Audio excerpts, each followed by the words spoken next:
Refer to the Standing Committee on Foreign Affairs and International Development. Debate. The Honourable Member for Thornhill. Thank you, Madam Speaker. It's a first for me as I stand here to speak to my own private member's bill, the Foreign Hostage Takers Accountability Act. And I'll start with the fact that we are very blessed to live in a nation at which, in its core, values human rights, justice, equality, and the rule of law. These are the principles that define who we are as a people, the story we have written thus far, and the kind of country that we want to protect and, frankly, build up. These are also the principles that are shared by many, but they are certainly not universal or even widespread around the world. There are still many places today where basic human rights are not recognized, where they are under attack, and where simply being a Canadian can put you in grave danger. When I proposed this legislation, the events of October 7th were not even within the realm of imagination. The brutal attack and subsequent hostage-taking by Hamas terrorists of innocent civilians on a holiday Saturday have cast an undeniable light on the power of hostage-taking, even thousands of miles away. The events we bear witness to almost daily in the news as we watch the slow return, or we watched the slow return of innocent civilians who were viciously torn away from their homes and their families, those at least whose fate wasn't outright murder, impact the stability of our own country and the course of fellow democracies around the world. Virtually every Democratic administration on the U.S. side of the border, from Carter to Reagan, to here at home, from Harper to our current government, has to cope with the wounds inflicted upon them by state and non-state hostage-taking, which tilted our histories, the histories of both of our nations. The events of October 7th set a new precedent that is being watched very carefully by the most malevolent forces on earth, which happen to despise Canada no less than they do any other democracy of freedom-loving people. There has never been a comparable incident in numbers and in systemic nature which has involved Canadians, in which hostages as young as 10 months old and as old as 85 have been taken in an unusually ruthless way. These hostages have subsequently become the focus of international hatred and violence in the streets of virtually every Western city everywhere in the world. And while the October 7th attack isn't the focus today, it cannot be ignored. The last 2 months opened a new chapter in hostage-taking that has proven to be a serious security threat in the world, with the power not just to change it for the victims, who must live forever with the consequences and the trauma, but also the internal dynamics of sovereign countries. Every malevolent force on earth has taken note of just how much power this hostage-taking has provided for its perpetrators. That's right. How we respond is truly going to matter on how others will act, and our legislation must be adjusted accordingly. In a world that is increasingly authoritarian, increasingly unsafe, and frankly unstable, the threat of hostage-taking presents a real and pressing danger. Faced with these challenges, the importance of having comprehensive, up-to-date, modern legislation to prevent and mitigate hostage-taking situations must be a priority. It must be something that we think about. The truth is that most legislation dealing with terrorism generally only comes in the aftermath of the most egregious terrorist events. Virtually every major terrorism-related UN resolution or domestic law was only in response to the specific events which compelled injured international communities into changing the rules regarding terrorism. Every leap in international and domestic law was forced on Western democracies by the imaginative murderers of al-Qaeda or ISIS or anyone of their ilk.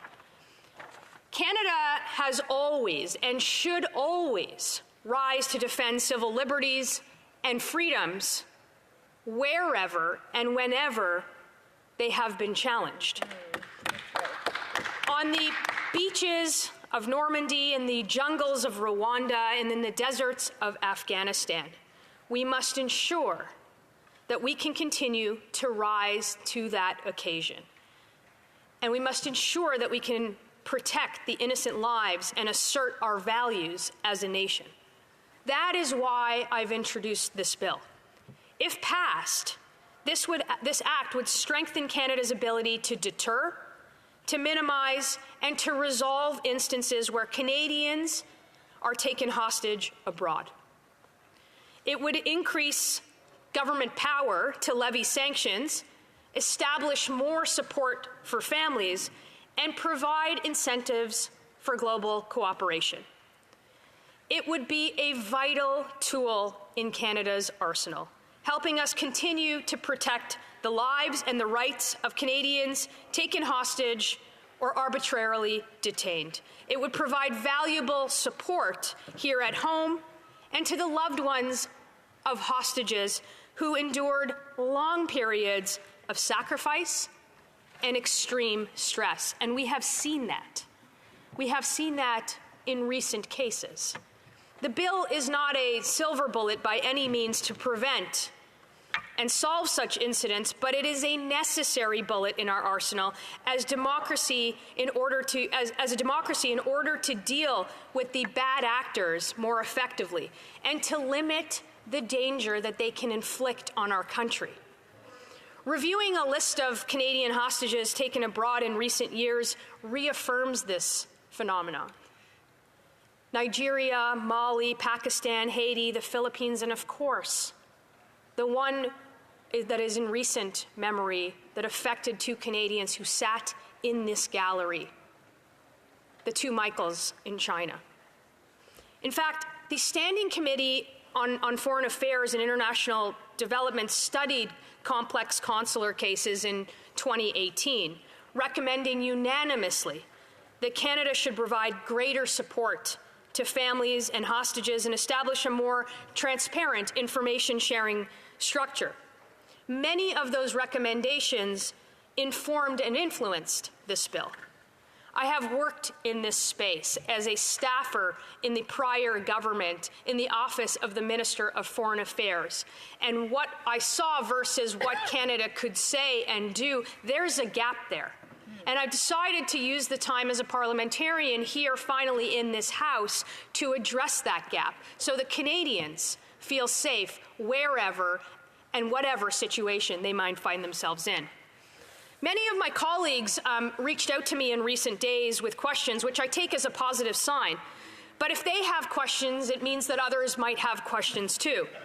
So first, I should make clear that this does not change Canada's current and long-standing policy of not paying ransom. We do not and should not ever provide financial rewards to those who seek to kidnap, imprison, or otherwise harm our citizens. The proposed incentives in this bill are not a repudiation of that principle. Rather, it is an extension from the Foreign Affairs report that these incentives will promote greater collaboration between government and innocent third parties, NGOs, and others, so that we can do everything possible to bring our loved ones home, to bring our Canadian citizens home.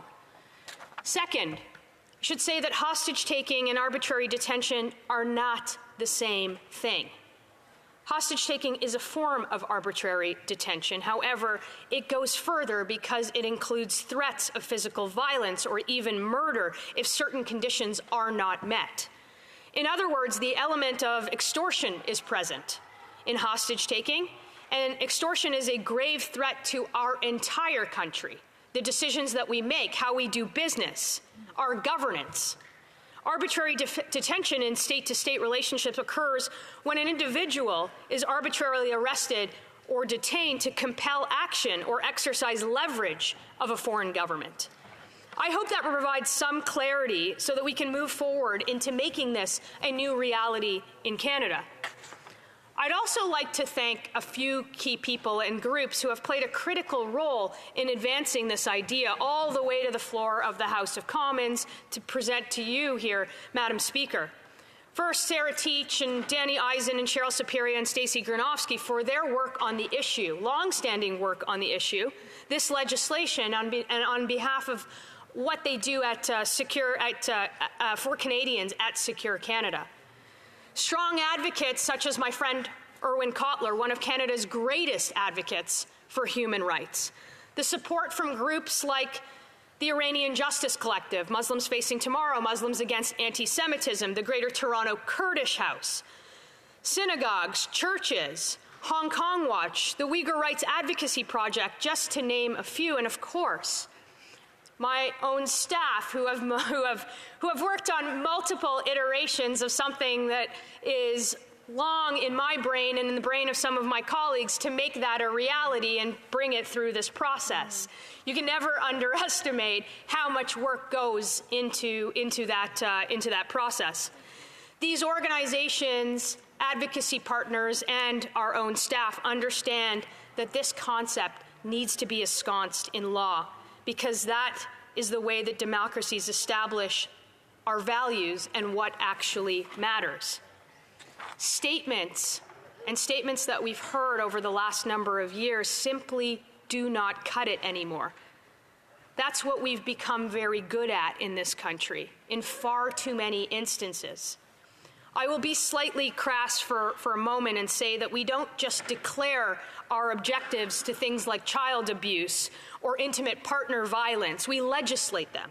We establish them as truths of our value system through law. And law is the last arena in which we have that we can level the playing field against those forces, including the hordes gathering around the world that are currently applauding the dismemberment of babies and the rape and mutilation of women and children. They will inevitably be back to applaud such other atrocities against those they consider deserving. There is simply no way, given the millions of trips that Canadians take every year and the tens of thousands of Canadians living outside of the country in dangerous places, that the Government of Canada, regardless of its politics, regardless of who sits in that seat, will be left unscathed by this. This bill is about protecting Canada as much as it is about protecting Canadians. It is about protecting the sovereignty of the Canadian government and the lives of Canadian citizens. Voting against it will delight the hostage takers around the world. And I ask this House to please not give them that satisfaction, particularly after what we have seen in the last 2 months around the world. Every Canadian deserves to be safe and secure. They deserve a government who can help them when things go wrong. And anything that we can do to make that a reality, I think, is worth doing. And anything that we can do to make sure that we bring Canadians home safely needs to be done. And I hope that all of my colleagues from across all parties will support this legislation. Thank you, Madam Speaker.